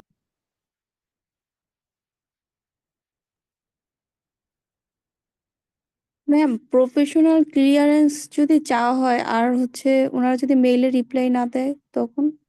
আপনি যে পাঠিয়েছেন, মেইলে পাঠান অথবা ফিজিক্যালি পাঠানো হয়, রিসিভ কপিটা আপনার জন্য, যে আমি তো যোগাযোগের ট্রাই করেছি, সে রেসপন্স না করলে is the liability of that auditors not ma'am, years. যদি ফিজিক্যালি না যাওয়া হয় তাহলে যদি মেইলে মেইল রিপ্লাই যে দিয়েছেন, মেইলে যে দিয়েছেন সেই মেইলের কপিটা রেখে দিবেন। ওকে মানে এই সাদিক, ক্ষেত্রে পাস সময় হলেও হবে। কতটুকু? টিপু। এই ক্ষেত্রে ম্যাম সময় কতটুকু থাকে? 14 দিন এমন কি কিছু সেটা একটা? আপনার 14 days এর মধ্যে অবভিয়াসলি। ম্যাম প্রিভিয়াস অডিটর বলে যে যদি ওদের সাথে অডিট ফি নিয়ে কোনো পারপাসে যদি ঝামেলা থাকে সেক্ষেত্রে কি রিসিভ করে দিবে? তার তো রিসিভ করা, আপনি একটা চিঠি দিয়েছেন, সে চিঠির উত্তর দিক না দিক, বাট চিঠিটা যখন মেইলে দিলে তো রিসিভ করার কিছু না, বাট হার্ড কপি নিয়ে গেলে তো তার মানে ডেস্ক থেকেই তো রিসিভ করে দিবে, তাই না? তার অর্গানাইজেশনের যে রিসিপশন থেকেই তো রিসিভ করে দিবে যে রিসিভ করলাম। অ্যান্সার দিল কি দিল না সেটা পরের ব্যাপার, কি অ্যান্সার দিল সেটাও পরের ব্যাপার, বাট আপনি কমিউনিকেট করার ট্রাই করেছেন, তার পর্যন্ত পৌঁছেছেন, that is enough for you.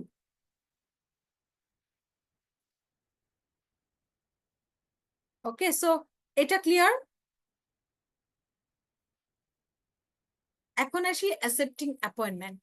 আমরা জানি অ্যাপয়েন্টমেন্ট লেটার আমরা কিভাবে পাই? এজিএমএ। এজিএমএই হচ্ছে গিয়ে আপনার অ্যাপয়েন্ট হয় এবং রিমুভাল হয়, যে হ্যাঁ আগের বছর অডিটর হয়তো 3 বছর করেছে, বা যদি 3 বছরের বেশি হয় বা কোনো যেই রিজনই হোক না কেন, একে রিমুভ করা হচ্ছে আর নতুন অডিটর অ্যাপয়েন্ট করা হচ্ছে। সো ওদের এজেন্ডা থাকবে, সে এজেন্ডা সবাই মিলে অ্যাপ্রুভ করবে। সো আপনার একটু ট্রিকি ওয়েতে আগাতে হবে। যখন অ্যাপয়েন্টমেন্ট লেটারটা আপনাকে দেয়া হবে, আপনি একটু সাথে তাদের যে বোর্ড মাইনুটসে বা তাদের যে এজিএম এর এজেন্ডাতে আপনার এটা অ্যাপ্রুভ হয়েছে। জুবাইদা, আঁকা কি শুরু করে দিয়েছেন কেন? সো যেই মিটিং এ অ্যাপ্রুভ হয়েছে সেটা একটু কালেক্ট করবেন, যে আমাকে একটু কি কাইন্ডলি পাঠাতে পারবেন যে আমাদের অ্যাপয়েন্টমেন্টটা ভ্যালিড কিনা, সেটা একটু আমরা দেখতে চাচ্ছি। সো আপনি একটু যেই লেটারটা আছে বা আপনাদের যে এজেন্ডাটা অ্যাপ্রুভ হয়েছে বোর্ডে সেটা একটু পাঠানো। আচ্ছা, ওখানে হয়তো আরো অনেক এজেন্ডা থাকতে পারে, সে যদি ওভাবে নাও পাঠাতে চায়, অন্তত আপনার পার্টটুকু সে যদি শেয়ার করতে পারে, দ্যাট ইজ ভেরি গুড। যে আপনি অন্তত এনশিওর হলেন যে আমার রিমুভাল অথবা অ্যাপয়েন্টমেন্টটা ভ্যালিড বা বোর্ড অ্যাপ্রুভড। ওকে, কারণ আপনার এটা যদি বোর্ড অ্যাপ্রুভ না হয়, যদি মানে তাহলে কিন্তু আপনাকে যে কোনো টাইমে বাদ দেওয়ার সে রাইট রাখে, ঠিক আছে? বাট বোর্ডে অ্যাপ্রুভ হওয়ার যদি হয়ে থাকে তাহলে হচ্ছে গিয়ে এটা অনেক শক্ত, কারণ বোর্ডের মাধ্যমে আসলে এটা আবার রিমুভ করতে হবে, ফর্মাল প্রসিডিউরে যেতে হবে। সো ফর্মাল প্রসিডিউর ফলো করলো কিনা সেটা একটু দেখতে হবে, এবং সেটা যদি ওকে থাকে দেন হচ্ছে তাদেরকে একটা এঙ্গেজমেন্ট লেটার সাবমিট করে অডিট শুরু করার একটা ব্যাপার থাকছে। ওকে, ক্লিয়ার?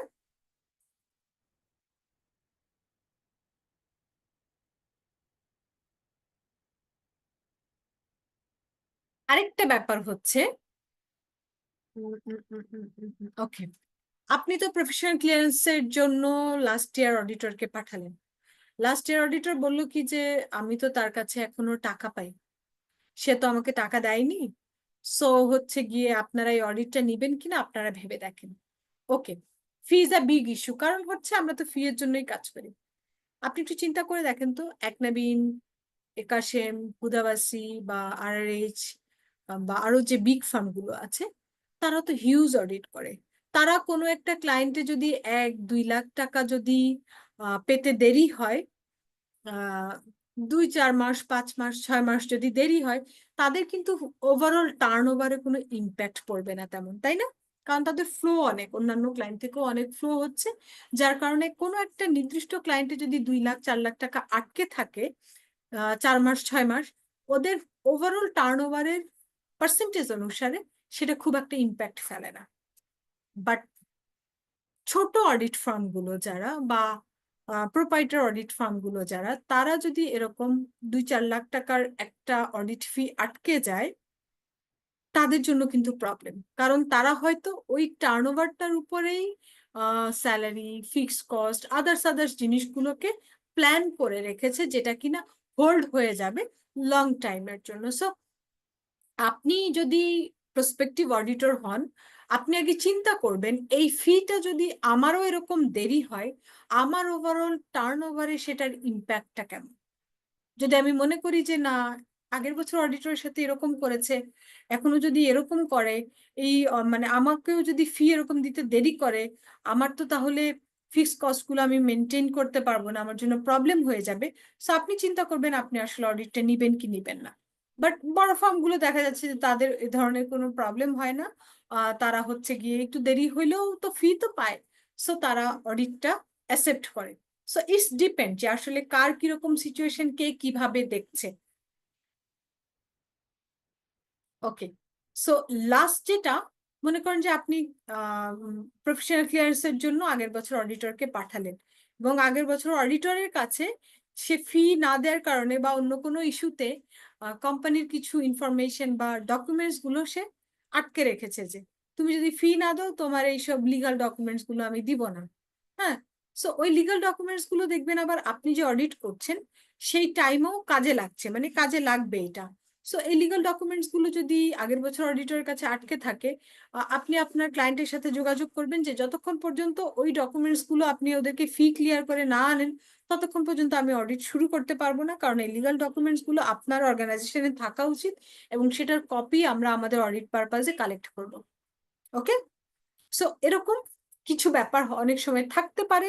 ফির ইস্যুতে হয়তো বা লিগাল ডকুমেন্টস গুলো দেখা যাচ্ছে কলাপস করে রাখতে পারে। সো আপনি আপনার জায়গা থেকে ইনফরমেশন গুলো ক্লিয়ার করে নিবেন এবং ডকুমেন্টস সবকিছু তাদের কাছে আছে কিনা সেটা একটু শিওর হয়ে নিবেন, তারপর অডিটটা শুরু করবেন।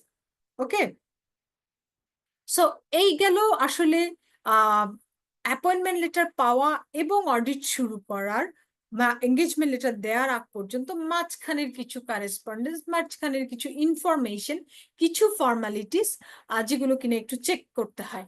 বাট এরপরে এগুলো যদি ঠিকঠাক থাকে তাহলে হচ্ছে গিয়ে এঙ্গেজমেন্ট লেটার দিয়ে আসলে অডিটটা শুরু করা হয়। একটু আজান দিচ্ছে, আমি একটা সেকেন্ড।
ওকে, আজানটা শেষ হয়েছে। সো যেটা বলছিলাম যে ডিফাইন ক্লিয়ারলি, মানে এখন আমরা এঙ্গেজমেন্ট লেটারে যাব।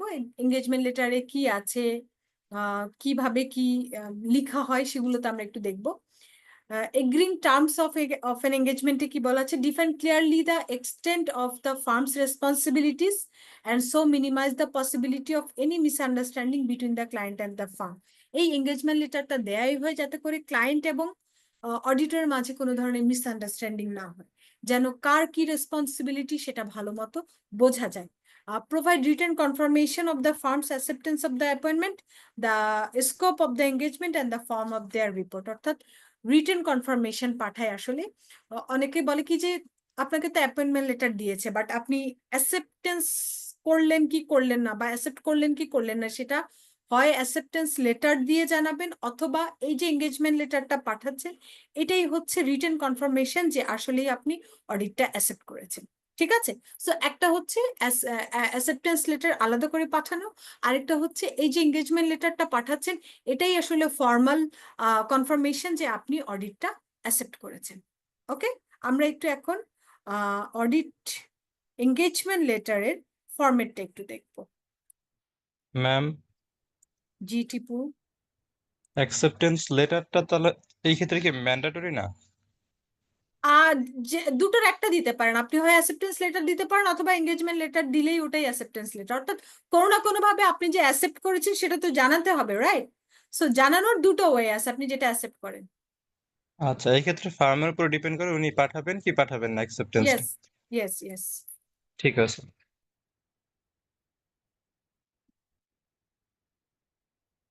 ওকে, সো আমি এঙ্গেজমেন্ট লেটার একটা ফরম্যাট একটু শেয়ার করছি আপনাদের সাথে।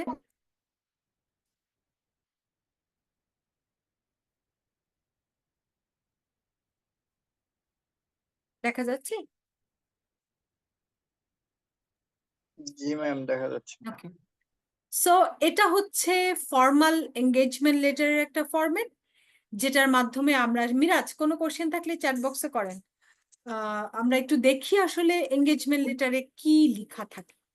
ওকে, এঙ্গেজমেন্ট লেটার মূলত ম্যানেজিং ডিরেক্টর যে থাকে, সে হচ্ছে তাকে দেয়া হয়, বা মানে কোম্পানির যে সিইও থাকে আর কি, নর্মালি তাকে অ্যাড্রেস করা হয়। সে না থাকলে চেয়ারম্যান বা যাদেরকে আসলে যে অ্যাপয়েন্টমেন্ট লেটার মূলত দেয় তাকে অ্যাড্রেস করতে হয়। তো তাকে অ্যাড্রেস করে আমরা একটা এঙ্গেজমেন্ট লেটার দিচ্ছি, যেখানে প্রথমেই একটা ইন্ট্রোডাকশন থাকছে। একটু দেখি ইন্ট্রোডাকশনে কি আছে। Dear sir, following our appointment as auditor of the ABC company for the year ended 30 June 2024, we are pleased to set out below our responsibilities as auditor and our understanding of further audit related service you require us to perform. অর্থাৎ এই লেটারের মাধ্যমেই আপনার appointment লেটারটা, যেই appointment letter আমাদেরকে দিয়েছেন, এই লেটারের মাধ্যমে আমরা সেই এটাকে এক্সিকিউট করছি। আমাদের রেসপন্সিবিলিটি গুলো আন্ডারস্ট্যান্ড, মানে রেসপন্সিবিলিটি গুলো শেয়ার করেছি, যাতে করে আমাদের মাঝে আন্ডারস্ট্যান্ডিংটা ক্লিয়ার হয় এবং অডিটটা আমরা ভালো মতো করতে পারি। ঠিক আছে, সো এই এঙ্গেজমেন্ট লেটারের মাধ্যমে, এটা এঙ্গেজমেন্ট লেটারে তাহলে অবজেক্টিভ কি কিংবা স্কোপ কি, সেটাও একটা পয়েন্ট। এখানে যা লেখা আছে পুরোটাই হচ্ছে আপনার ইন্টারন্যাশনাল স্ট্যান্ডার্ড অফ অডিটিং এর 210 যে ফরম্যাটটা, সেটা ফলো করেই করা হয়েছে। So objective and scope of audit কি? অবজেক্টিভ হচ্ছে, এখানে অবজেক্টিভ আছে, এখানে হচ্ছে স্কোপটা আছে। আগে স্কোপটা পড়ি। You have requested that we audit the financial statement of the company, which comprise the financial position, statement of profit and loss and other comprehensive income, statement of changes in equity and cash flow. অর্থাৎ আমি যে audit করছি, সেই অডিটে আমরা হচ্ছে কখন, মানে আমাদের স্কোপটা কি, আমরা অডিট করছি হচ্ছে একটা ইয়ারের financial position, profit and loss, changes in equity বা ক্যাশ ফ্লো, এগুলো হচ্ছে আমার স্কোপ। আপনি তো খুব ভালো করে জানেন সাবজেক্ট ম্যাটারটা হচ্ছে ফাইন্যান্সিয়াল স্টেটমেন্ট, অডিটটা করা হয় মূলত ফাইন্যান্সিয়াল স্টেটমেন্টের উপরে। তাহলে স্কোপটা কি? Financial statement. ওকে, আর এখানে দেখেন সুন্দর করে লিখে দেয়া আছে, যেটা আপনারা দেখতে চাচ্ছিলেন। আমি একটু মার্ক করি so that you can easily write it. We are please to confirm our acceptance and our understanding of this audit engagement by means of this letter. So ওই যে বলছিলাম, আপনি অ্যাকসেপ্ট করছেন তার অ্যাপয়েন্টমেন্ট লেটারটা, এটা আপনি এঙ্গেজমেন্ট লেটারের মাধ্যমেও জানিয়ে দিতে পারেন। and this is the line that we use to confirm that we are accepting the audit. Okay, objective কি? একটা এঙ্গেজমেন্ট লেটার আসলে কেন দেয়া হয়, বা অডিটারি বা অবজেক্টিভ কি? সো অডিটার অবজেক্টিভ আমরা অলরেডি বোধহয় জেনেছি। আমরা যখন চ্যাপ্টার 1 পড়েছি, তখন আসলে অডিটের অবজেক্টিভ গুলো নিয়ে ভালো মতো কথা বলেছি, যে অডিটের অবজেক্টিভ কি। তারপর এখানে একটু রিভিউ হয়ে যাক আমাদের, যাতে করে আমাদের আরো ভালো করে মনে থাকে। The objectives of our audit are to obtain reasonable assurance. Obtain reasonable assurance. So এই যে প্রথম ক্লাসে বলেছি যে আমার ইয়া দেওয়া সম্ভব না, আমার হচ্ছে অ্যাবসলিউট অ্যাসুরেন্স দেওয়া সম্ভব না, এটা হচ্ছে সেটা যে আসলেই আমার স্ট্যান্ডার্ডই বলে দিয়েছে যে রিজনেবল অ্যাসুরেন্স দিতে হবে। ঠিক আছে, সো রিজনেবল অ্যাসুরেন্স যদি দিতে হয়, স্ট্যান্ডার্ডে যদি বলে থাকে, তাহলে কি আপনি কোনোভাবে অ্যাবসলিউট অ্যাসুরেন্স দিতে পারবেন? বলেন। No ma'am. No ma'am.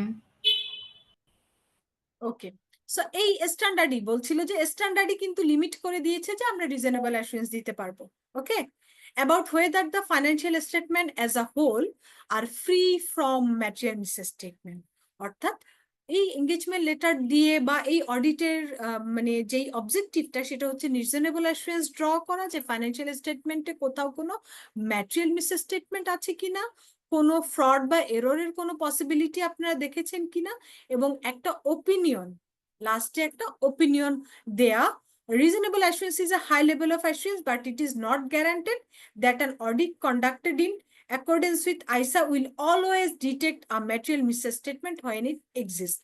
So আমি এই লাইনটাকে একটু মার্ক করছি এই কারণে, কারণ এটা আপনাদেরকে ইজিলি আইডেন্টিফাই করতে সুবিধা হচ্ছে যে আমরা যে বারবার বলি ফ্রড ধরা, এরর ধরা অডিটরের কাজ না, অডিটর হচ্ছে ফ্রড বা এররের কোনো ইন্ডিকেশন থাকলে সেটা দিবে। এই মানে স্ট্যান্ডার্ডেই এই ওয়ার্ডটা এখানেই বলা আছে যে তোমার অডিট করার উদ্দেশ্য যে তুমি সব ফ্রড এরর ধরবা তা না, বরং ওইটার কোনো যদি ইন্ডিকেশন থেকে থাকে সেটা আসলে দেয়াটা হচ্ছে মূল টার্গেট। ঠিক আছে?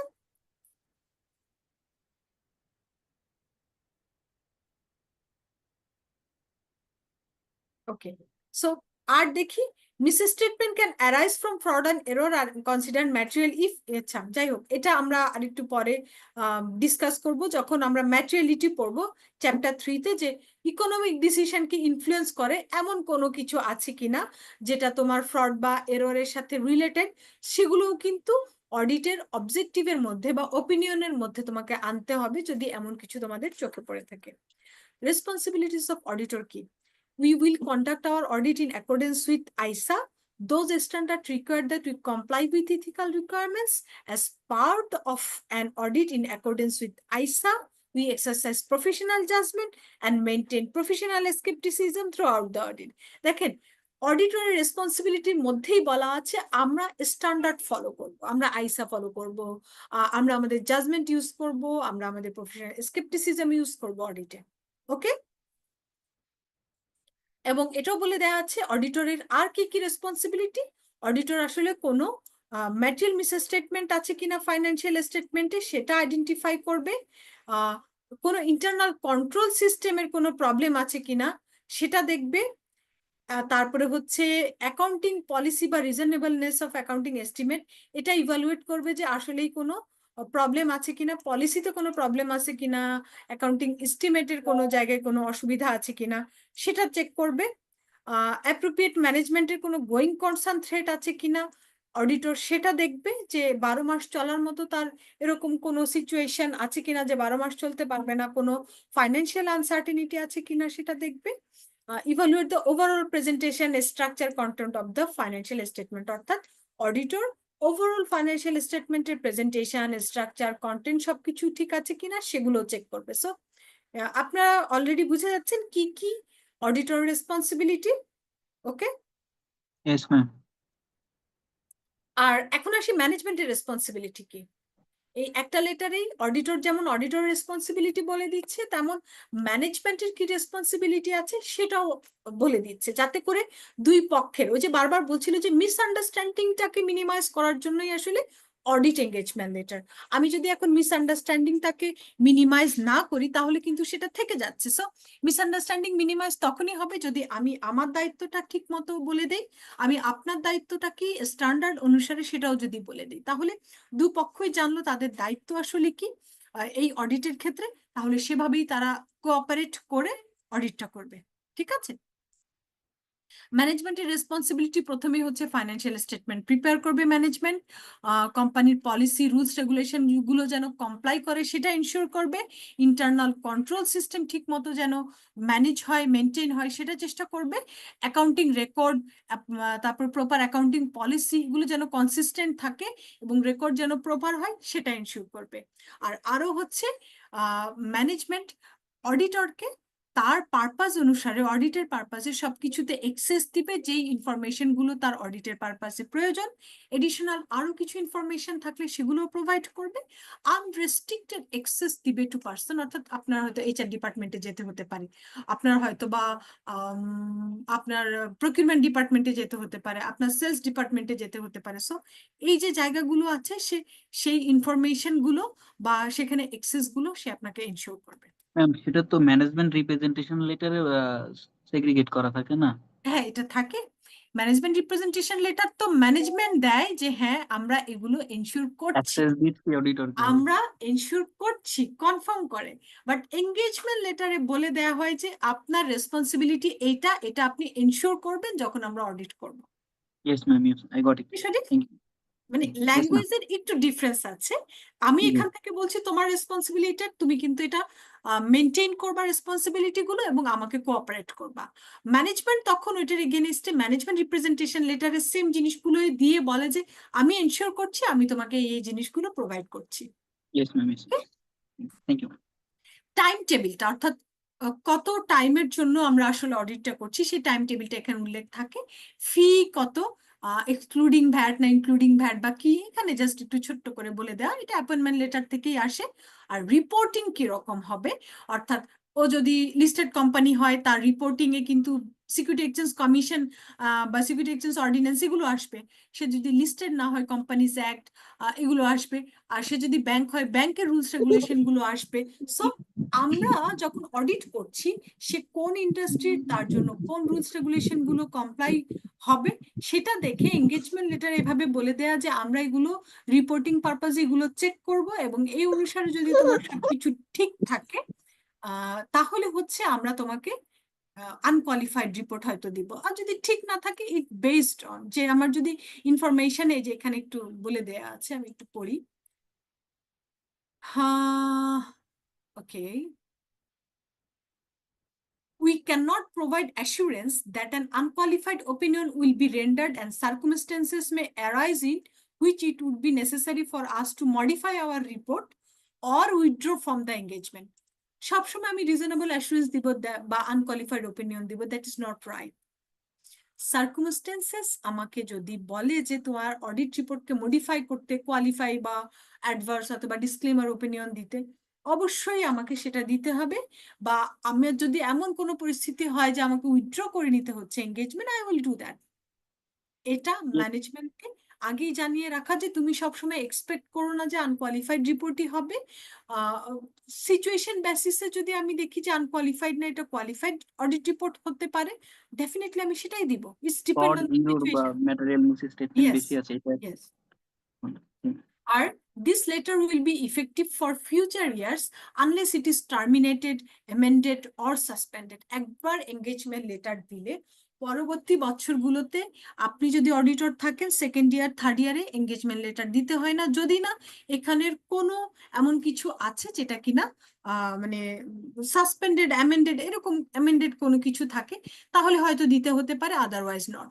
সো এইটা সবকিছু বলে আমার অডিট পার্টনার সাইন করে আর ম্যানেজমেন্টও সাইন করে, সে তার জায়গা থেকে অ্যাগ্রি করে নেয়। আর আমি তো অলরেডি আমার টিমকে এই সাইন করে অ্যাগ্রি করেই পাঠিয়েছি। সো এই যে এঙ্গেজমেন্ট লেটারটা, এটার কি সিগনিফিকেন্স আপনারা বুঝতে পারছেন যে কেন এটা এঙ্গেজমেন্ট লেটার দিয়ে অডিটটা করতে হয়? এই যে দুই পার্টি এগ্রি করে নিল, এই এগ্রি যদি না হয় নন কোঅপারেশনটা আসবে না। এখন যদি কোঅপারেট না করতে চাই, এঙ্গেজমেন্ট লেটারটা আপনি দিবেন যে এখানেই তো আপনারা এগ্রি করেছেন যে আপনারা আমাদেরকে কোঅপারেট করবেন। সাইন না, দুই পক্ষে সাইন করে না, এটা তার মানে Yes, কি ma'am. এগ্রি করে নিচ্ছে। সো তারপরেও যদি নন কোঅপারেশন হয়, definitely you should raise your voice and show they এখানে আপনারা সাইন করেছেন to agree all of this terms and agreement. Okay, so engagement ma'am. letter is an important issue to start an audit from the part of the audit firm. Ma'am, আমাদের এই engagement লেটারের জন্য কি ICB থেকে নির্দিষ্ট কোনো লেটারের format করা আছে, নাকি হচ্ছে যে বিভিন্ন ফার্ম আপনি তাদের আইসাতে, আমি বললাম না ইন্টারন্যাশনাল স্ট্যান্ডার্ড অফ অডিটিং, ওখানেই দেয়া আছে ফরম্যাট। সবাই কি একটা জিনিস ফলো করবে, নাকি হচ্ছে যে একটু কেউ এটা কম হচ্ছে বেসিস, কাস্টমাইজ করা যায়, মেইন জায়গাগুলো কাস্টমাইজ না। মেইন জায়গাগুলো আমি বলি, objective and scope of audit, heading customise হবে না, ভিতরে আপনার কাস্টমাইজ করা যায়। রেসপন্সিবিলিটি আপনি যদি মনে করেন আরো কিছু ব্যাখ্যা করা দরকার, ম্যানেজমেন্টের রেসপন্সিবিলিটির মধ্যেও যদি মনে করেন কিছু অ্যাড করা দরকার, আর একটু টাইম টেবিল, ফিজ, রিপোর্টিং এখানে তো অবশ্যই কাস্টমাইজ হয়, এটা তো বেসিস অফ যে কি টাইপের ক্লায়েন্ট সেটার উপরে। সো বেসিক হেডিং গুলো চেঞ্জ হবে না, কিন্তু ভিতরের কন্টেন্ট গুলো you can customise and change. Okay ma'am, thank you. So এটা ছিল আমাদের এঙ্গেজমেন্ট লেটার, যেটা সেটার একটা ফরম্যাট যেটা আমি আপনাদের সাথে ডিসকাস করেছি। এবং লাস্টলি আপনারা এই যে এতক্ষণ যে পড়ে এসেছি কন্টেন্টস অফ এঙ্গেজমেন্ট লেটার, যদি কোশ্চেন আসে যে নিচের কোনটি কোনটি অডিট এঙ্গেজমেন্ট লেটারের content, you can easily now answer, right? Objective and scope of audit, auditor responsibility, ম্যানেজমেন্টের responsibility, reporting framework, time table, form of report. Okay, clear? So আপনার জন্য আর মানে অ্যান্সার করতে অসুবিধা হবে না যদি আপনি একবার গো থ্রু করেন, কন্টেন্ট কি আপনার ইজিলি মাথায় থাকবে। ওকে, সো লাস্ট যেই স্লাইডটা, এটার পরে তো আর স্লাইড থাকার কথা না। Yes, this is the last slide of the chapter 2। এখানে কি বলা আছে আমরা একটু দেখি। আপনাদের যখন এঙ্গেজমেন্ট লেটার পড়িয়েছি একটা লাইন ছিল না যে this engagement letter will continue in future years otherwise suspended amended. So একবার এঙ্গেজমেন্ট লেটার দিলে আর দিতে হবে কিনা এরকম একটা কোশ্চেন আছে। এটার উত্তর হচ্ছে ইয়েস নো দুটোই হতে পারে। একটা হচ্ছে একবার এঙ্গেজমেন্ট লেটার দিলে পরে আর এঙ্গেজমেন্ট লেটার দিতে হবে না, যদি না কোনো কিছু চেঞ্জ না হয়, কোনো কিছু সিচুয়েশন যদি চেঞ্জ না হয়, এক এঙ্গেজমেন্ট লেটার দিয়েই আপনি পরবর্তী বছরগুলোতে আপনি অডিট করে যেতে পারবেন। মনে করেন আপনি পরের বছর অডিট করলেন, তারপর আবার 3 বছর গ্যাপ পড়লো, আপনার আরেক অডিটর করলো, তারপর আবার 3 বছর পরে যখন আবার অডিট শুরু করবেন তখন কিন্তু আবার অডিট এঙ্গেজমেন্ট লেটার দিতে হবে। অর্থাৎ গ্যাপ পড়লেই আপনি নিউ অডিটর। আবার বলি, গ্যাপ পড়লেই আপনি নিউ অডিটর। বাট গ্যাপ না পড়ে যদি আপনি কনসিকুয়েন্সি করে যান তাহলে একবার এঙ্গেজমেন্ট লেটার দিলে আর দিতে হবে না, কারণ রেসপন্সিবিলিটি কি সে অলরেডি জানে। আপনার রেসপন্সিবিলিটি, তার রেসপন্সিবিলিটি, প্রত্যেক বছর বছর তো বুঝাইতে হবে না যার যার রেসপন্সিবিলিটি। ক্লিয়ার? যার কারণে একবার এঙ্গেজমেন্ট লেটার দিলে পরের বছরগুলোতে দিতে হয় না। আর যদি বলে যে ইয়েসও হতে পারে, ইয়েস একবার এঙ্গেজমেন্ট লেটার দিলে আবারও দিতে হয় যদি নিচের কারণগুলো ঘটে। কি কি কারণ একটু দেখি, যে এই কারণগুলো যদি ঘটে তাহলে এঙ্গেজমেন্ট লেটার পরের বছরও দিতে হতে পারে, otherwise not. Any indication that the entity misunderstand the objective and scope of the audit. আসলে রোজার লাস্ট মুহূর্তে এসে কথা বলাটা একটু ডিফিকাল্ট, আমার অলরেডি গলা শুকিয়ে আসছে। যাই হোক, আল্লাহ কবুল করুক সবকিছু। And any indication that the entity misunderstood the objective and scope of audit. Objective scope of audit তো আমরা অলরেডি ব্যাখ্যা করেছি। ক্লায়েন্ট যদি এটা ভালো মতো না বুঝে অবজেক্টিভ স্কোপ অন অডিট, হয়তো আপনাকে আরেকটু ক্লিয়ার ল্যাঙ্গুয়েজে লিখতে হতে পারে। তো আপনি আরেকটু মডিফাই করে একটু ইজি ল্যাঙ্গুয়েজে লিখে তাকে হয়তো আবার দিবেন। একটা রিজন যে second time audit engagement letter দিতে হতে পারে একবার দেওয়ার পর। সেকেন্ড রিজনটা হচ্ছে any revised or special terms of the audit engagement.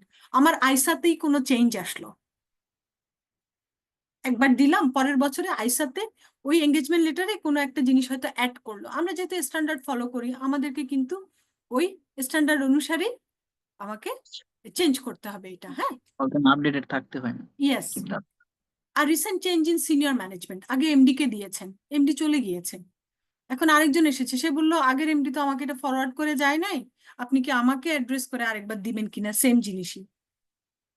Definitely হতেই পারে, সিনিয়র ম্যানেজমেন্ট যদি চেঞ্জ হয়, আপনি জাস্ট নামটা চেঞ্জ করে আরেকবার হয়তো অ্যাড্রেস করলেন।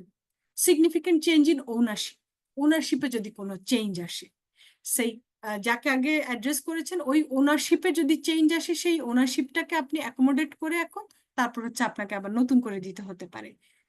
Significant change in nature and size of the entities business, আগে সিঙ্গেল বিজনেস ছিল, এখন হয়তো গ্রুপ অফ কোম্পানি হয়েছে, তাহলে জায়গায় জায়গায় একটু গ্রুপ অফ কোম্পানির কথাটা group of consolidated financial statement এভাবে লিখে আপনাকে হয়তো কিছু কয়েকটা মাইনর চেঞ্জ করে অডিট এঙ্গেজমেন্ট লেটারটা আপনাকে আবার দিতে হবে। Change in legal and regulatory requirements, আপনি আগে নন লিস্টেড ছিলেন, এখন আপনি লিস্টেড। আগের বছর যখন অডিট করেছিলাম তখন আপনি লিস্টিং এর প্রসেসে ছিলেন বাট নন লিস্টেড ছিলেন, এই জন্য সিকিউরিটি এক্সচেঞ্জ কমিশনের ওই অর্ডিন্যান্স বা রিপোর্টিং রিকোয়ারমেন্ট ওগুলো আমি দেইনি। এবার আপনি লিস্টেড হয়ে গিয়েছেন, তাহলে ওই জায়গায় ওটা অ্যাড হবে, ওটা অ্যাড করে আপনি আরেকবার এঙ্গেজমেন্ট লেটারটা দিয়ে দিতে পারেন।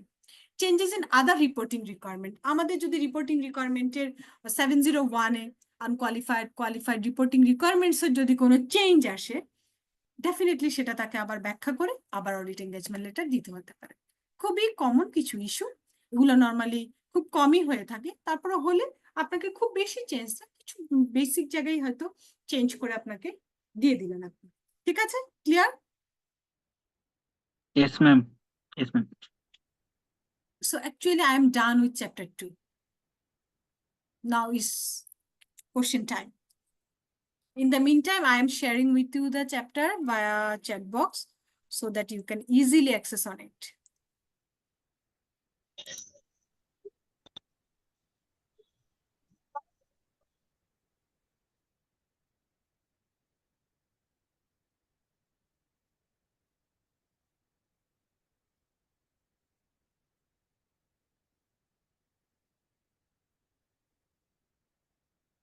Question please.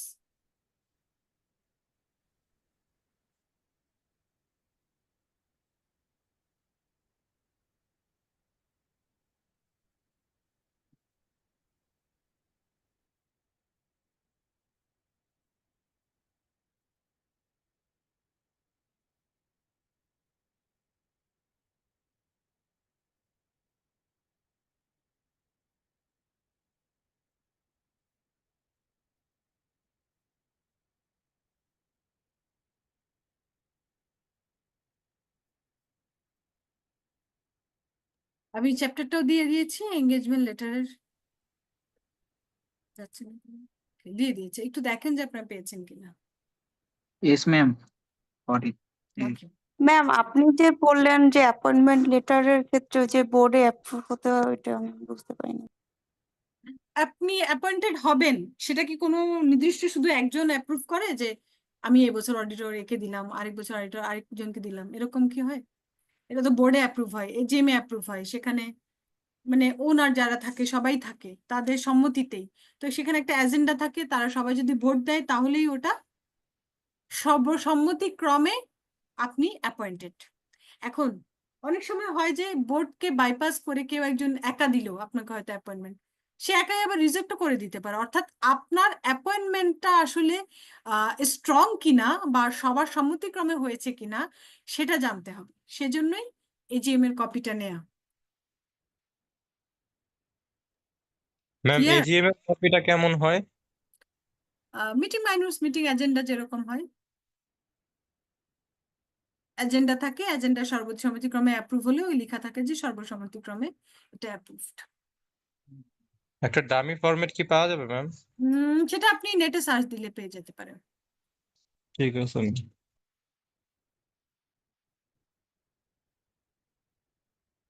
আর কোনো কোশ্চেন?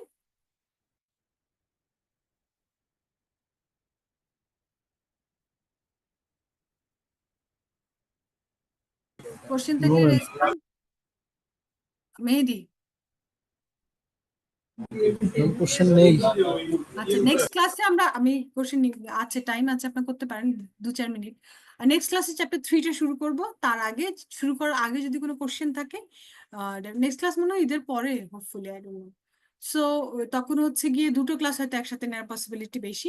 চ্যাপ্টার 3টা নিব, আর চ্যাপ্টার 3 শুরু করার আগে চ্যাপ্টার 2 তারপরেও একটু কোনো কোশ্চেন আছে কিনা আপনাদের, সেটা আপনাদের থেকে জেনে নিব, ঠিক আছে? Yes ma'am. Okay ma'am. Yes ma'am. Okay, so আজকের মতো কি আমরা ক্লোজ করতে পারি? Yes ma'am. Sure ma'am. কোশ্চেনের সুযোগ থাকছে নেক্সট ক্লাসে ইনশাল্লাহ। ভালো মতো রিভিউ দিন, কোনো কোশ্চেন থাকলে আমি অবশ্যই আছি সেগুলোর অ্যান্সার করার জন্য। আর অবশ্যই আছে। গো থ্রু করবেন আজকে যখন সুযোগ পাবেন, চ্যাপ্টার 2টা একটু দেখে নেবেন। ওকে, ওকে ঠিক ম্যাম। আছে। আল্লাহ হাফেজ। আল্লাহ হাফেজ সবাইকে, সবাই ভালো থাকবেন, ভালো মতো ঈদ করবেন, ঈদ হয়তো আর মোবারক দেখা ম্যাম। হবে না, আর ঈদের পরে ইনশাল্লাহ দেখা হবে হয়তো আবার। ঠিক আছে, ঈদ মোবারক সবাইকে। ইনশাআল্লাহ। আসসালামু আলাইকুম ম্যাম। ঈদ মোবারক। ওয়ালাইকুম আসসালাম। আসসালামু আলাইকুম।